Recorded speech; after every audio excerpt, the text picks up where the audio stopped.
Welcome to Cold Brew Talk Video. Today we are going back to our roots and we're doing a style tasting of 16B, as in Bravo, Oatmeal Stouts. So today, well, we're going to talk a little bit about the style just kind of briefly, or we're going to talk about what we're drinking. Yeah, sure. So we first off, this has been the holdup. We've been waiting for Winter Warlock to hit the shelves. We've had the Samuel Adams in the closet for quite a while, but yeah, we finally got a hold of some Winter Warlock. Check your local liquor store if you're looking for it. And so we're doing it. Yeah, finally, yeah. So that's.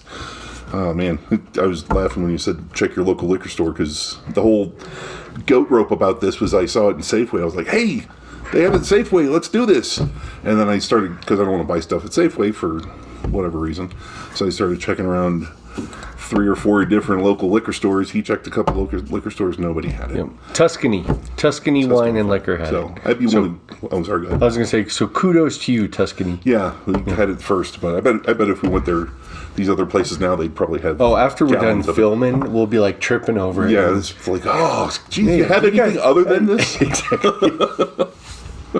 So for this style, and we're going to go over the style descriptions here, and this is all stolen directly from the BJCP guidelines.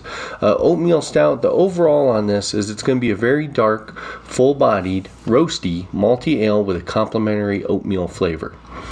So the sweetness, balance, and oatmeal impression can vary considerably. Yeah. So, like we said, we're doing Samuel Smith's Oatmeal Stout.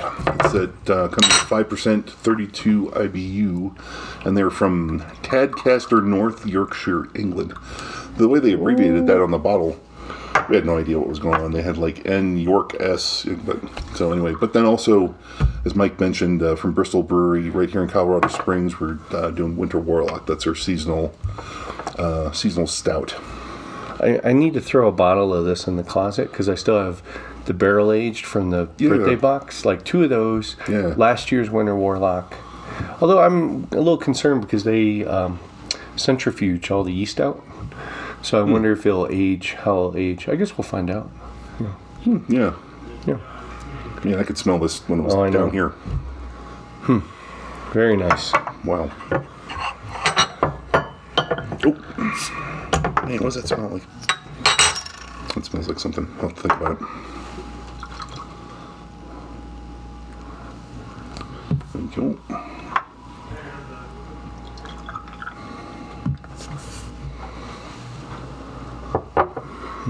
So, for the history of this beer, so it's a variant of nourishing or invalid stouts of the late 1800s using oatmeal and the grist, similar to the development of sweet stout that used lactose.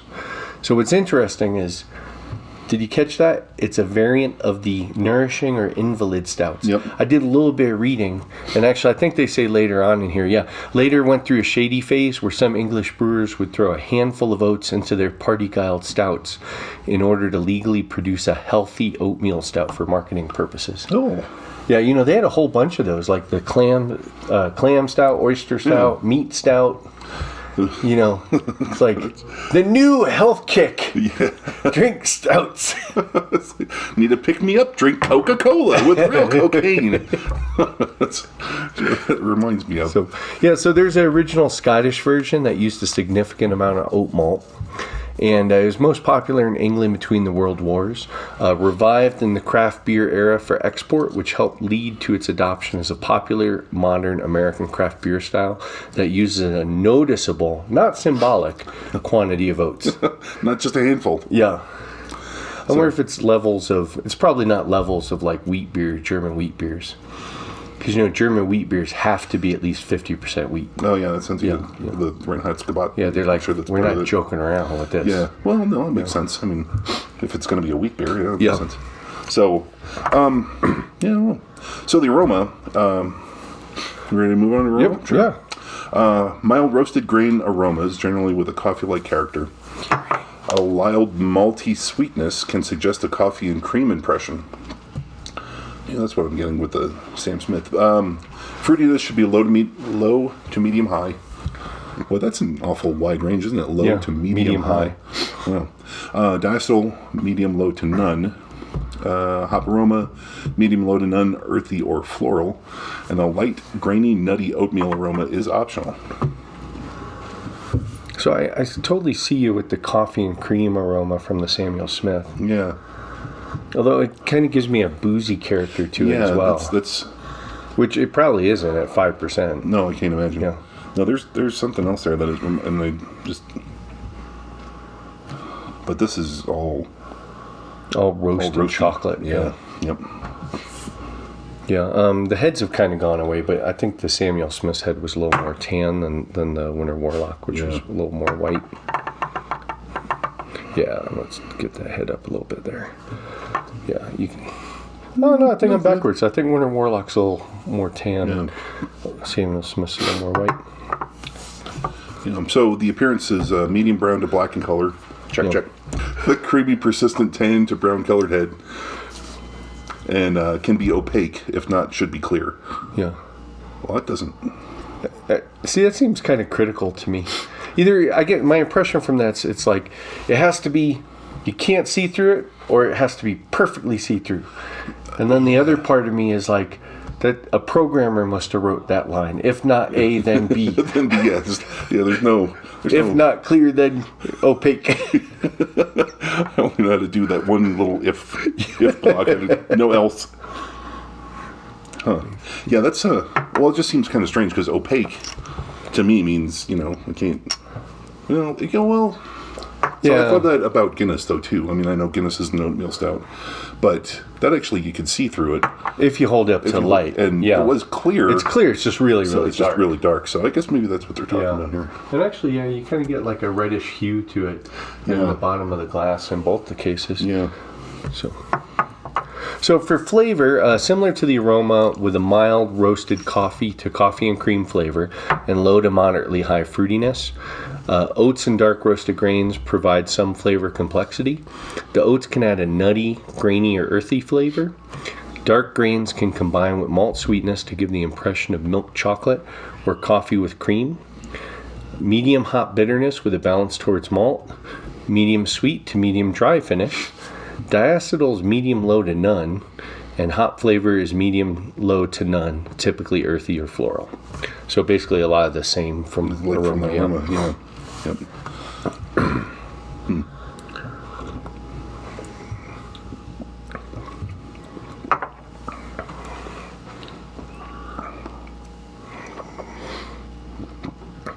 I gotta say, the Samuel Smith, that booziness carries through to the flavor. Yeah.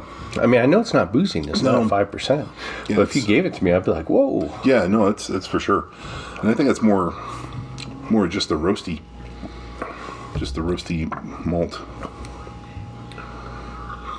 It lingers too. Kind of that.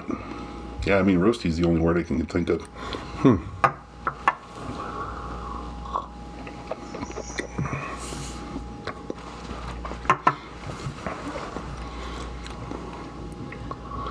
Yeah.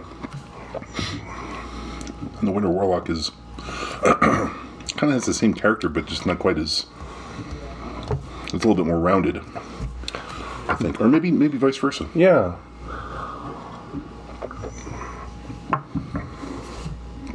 I had that backwards. This is a little bit more astringent.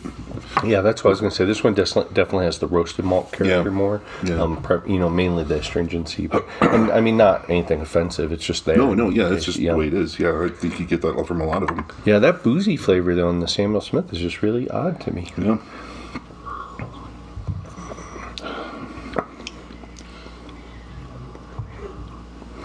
I wonder if that's like just hop flavors in there mixing with the astringency of the roasted malts, or.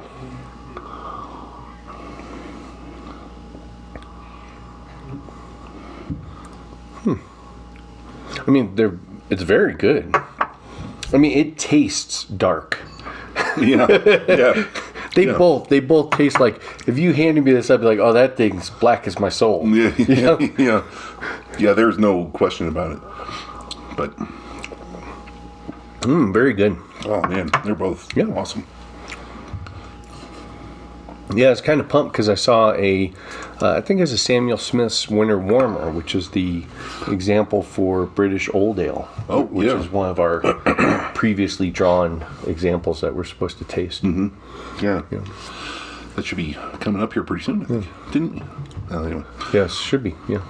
So mouthfeel, for mouthfeel, it should have a medium full body with a smooth, silky, velvety, sometimes an almost oily slickness from the oatmeal. Creamy, medium to medium high carbonation.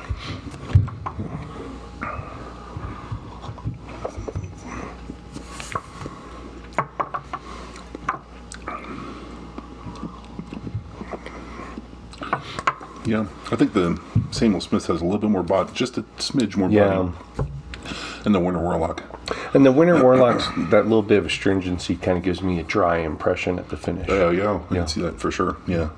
Oh, this is a drier. Dry, yeah. Yeah. No, I don't disagree with that. Yeah.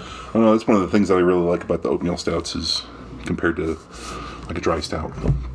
It's the got a little mouthfeel. Sweetness to them, yeah. Yeah, it's got a little bit of body. I really like that. So. Yeah, that's what I like about like the milk stouts. And milk stouts, yeah. Well, you did say sweet stouts, right? Because milk stouts a sweet dry stout. stout. Dry stout, okay, yeah. I like the powdery dry stouts too. You know I don't know. Like I was really impressed with Guinness. I think I'm gonna have to go back and try some more of those because that was kind of one of the ones that wrecked my impression of what a stout should be. Yeah, because I thought stout should be, more like this. Yeah, exactly. Yeah. Have some body to it and everything else. And I thought this for a long time is that the stout should be you eat it with a knife and fork. It's got so much body, and it's not. Although when I thought of oatmeal stout, I always thought of like eating a bowl of oatmeal. I mean, just really, really thick. It comes out. More like a Russian imperial stout level, but So stouts are a wide array of flavors and thick mouthfeel and body and everything else. Yeah. Various shellfish. Shellfish. Was that a crack about the oyster stout? Oyster. Shrimp stouts. Lobster stouts. We should develop a lobster stout. Scallop stout. What do you got back there? Just throw it. Celery. We got celery. New healthy celery stout. You'll stock this one down. You won't be able to leave it alone. That might be an experimental brew day. There you go. Cucumber stout. That probably wouldn't be. Ooh, I don't think that'd be very good. So, and again, the vitals, being a stout doesn't necessarily mean it's really high in alcohol. These were like 5 and 6%. 6%, I think. Yeah, I think 5 and 6. Yeah. So the vital stats for this style is original gravity is 1045 to 1065. IBUs is 25 to 40. Final gravity of 110 to 118. Sorry, 1.018. SRM of 22 to 40 and an ABV of 4.2 to 5.9. Yeah. So, and Winter Warlock, I don't know if we mentioned it, it's not one of the recommended styles by the BJCP, but it has won a couple of awards at GABF, I believe. So that's why we selected it, or we just like it. I think that's primarily it. And next to Samuel Smith, which is the recommended example, I think it stands up. I think so too. It should be a recommended style. Take note, BJCP. Yeah, no kidding. So, yeah, we're good. But yeah, I think so. This was short and sweet to the point. Yeah. That was awesome. Yeah. Big fan. Sweet. But anyway. Well, till next time. Yeah. Cheers. Thanks for watching our video. Check out our website at coloradobrewtalk.com for more great content. While you're there, be sure to leave us a comment or drop us a line with your thoughts. You can also find us on Facebook and Twitter at CO Brew Talk, or follow the links below. Make sure to like this video and subscribe to our channel so you don't miss any future content. Or episodes, as the case may be.